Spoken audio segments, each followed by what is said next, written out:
sorry, I didn't see you there.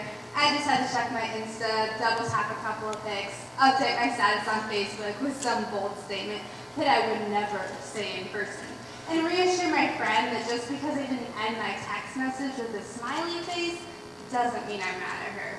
Sound familiar? If so, chances are you're in the category of millennial teenagers or young adults living in the millennial age. Not only are you probably in the young adult category, but you most likely believe in the double tap communication theory too. You may be asking yourself, how can I believe in a theory that I haven't even heard of before? Oh, but you have. The double tap communication theory is the belief that social media, for example, Facebook, Instagram, Snapchat, Twitter, texting, and so forth, are helping us to make connections and communicate with a large and diverse amount of people. I call it the double tap communication theory because some social media sites, such as Instagram, allow you to scroll through your feed and double tap to like certain posts. So today I would like to review and analyze this theory with you and propose to you a new theory that I believe we need to put into action. Let's begin by confirming my theory of double tap communication. As a young adult, I use social media on a daily basis, whether that's communicating through a text to my mother or communicating how hipster and artsy I am by posting an art picture on my Instagram, or allowing all my Snapchat followers to follow me and see my dog roll over because he's just so cute. All three of these are ways I use social media on a daily basis, which is perfectly fine, but a problem arises when these social media outlets prohibit us from effectively communicating face-to-face. Over the last month, I conducted a survey which allowed fellow college and high school students to answer 5 questions in regard to how much and why they use social media to communicate. One of the questions in regard to making connections through social media stated, has social media helped you to connect with others? 100% of the students that answered said yes, social media has helped them to connect with others. In addition, 96% said they use some form of social media. I bet all the teenagers out here are like, wait a second, so that means that other 4% of them don't even use social media. Yes, guys, people don't use social media. And 46 specifically stated how they use social media to connect with family, friends, and meet new people. So this basically confirms my theory that young adults do believe that social media is beneficial to them and helping them to connect with a large amount of people.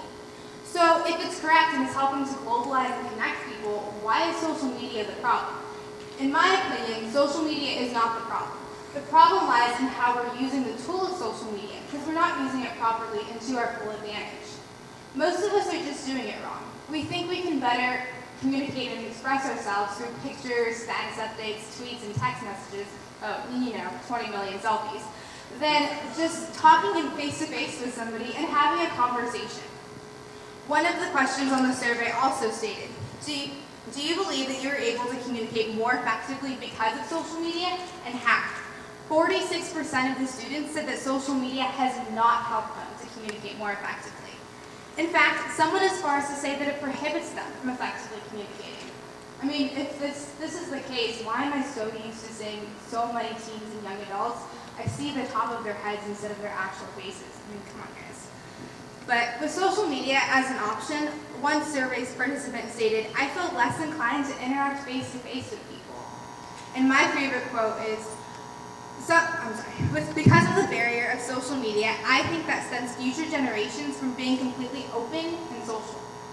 That's an alarming thought, that because of our misuse of social media, we might evolve into a sense of generation that cannot communicate ourselves socially to one another without the aid of social media.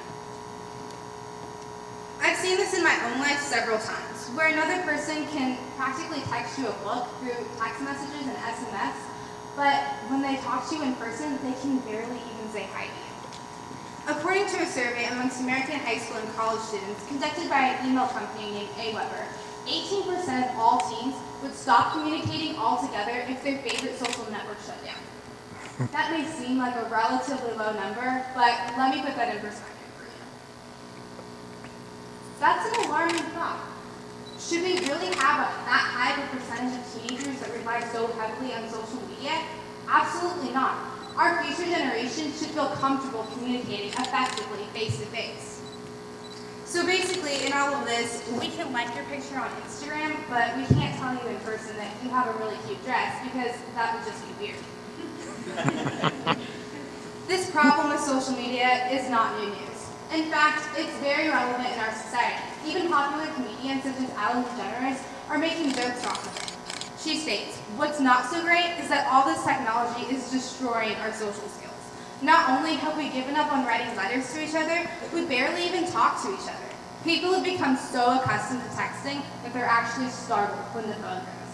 It's like we all suddenly have backbones. If it rings, there must be danger." Not only does dependency on social media prohibit us from face-to-face communication, but it also has side effects shown in our society. A large example is social anxiety. As a young adult myself, I've seen a rise in the word awkward, especially when it comes to communicating face-to-face. "Oh, I can't give speeches well. I'm too awkward. No, I can't call that person on the phone. That's so awkward." Based on context clues, it's awkward because they're experiencing social anxiety, because they can't hide behind that screen. So now we have this idea of double tap communication that we use every day to help us connect and communicate with other people. But where does social media come into play? Well, through relying on this social media, we tend to not want to communicate face-to-face, which lowers our chances of deep connections with people. So how do we fix this? Do we ban social media and go back to long phone conferences, face-to-face communication, and and writing letters to each other? No, that would be absurd. We need to progress in our technology, and as I stated earlier, social media is not the problem. The problem is that we need to use a new channel of effective communication. Now, I'm going to propose something to you, but I have to give you a warning. It may be considered awkward if I told you to touch somebody else. So, y'all have been warned. I call this the handshake communication theory. Now let me explain how this works. I want everyone to turn to their right, or the person closest to you, and shake their hand and share your name with them.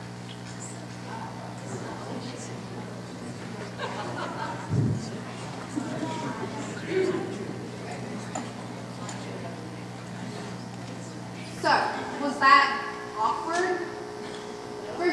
For some of you, that was extremely uncomfortable, and you're just appalled that I even made you do that. Some of you are probably like, okay, what's the big deal? Well, the big deal is that you just connected with another person without the aid of social media.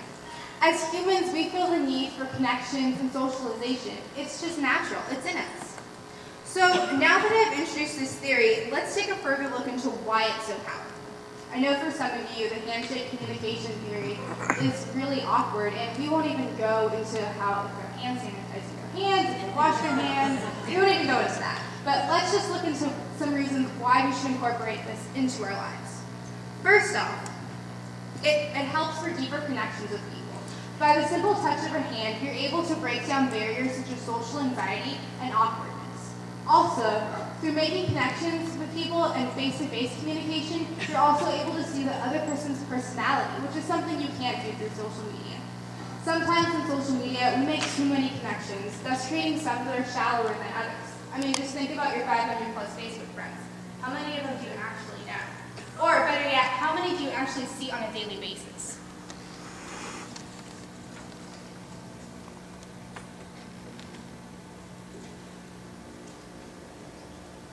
So today I've informed you of the double tap communication theory. However, this type of communication is harder for us to communicate face to face, so it creates too many connections and shallower relationships. Thankfully, I didn't say that we should ban social media because I'm pretty sure I'd have a mob of angry teenagers after me after I get done talking here. Instead, I propose that we use the tool of social media to reinforce our already established relationships. We need to make those original connections and relationships through the use of the handshake communication theory. Believe me, there is a time and place for social media. I can barely last more than a week without it. But let's try to begin our connections and relationships with the handshake communication theory, then reinforce with the tool of social media. So it might be fine to end my text message with a smiley face, but I should probably start my connections and relationships with a handshake. Thank you.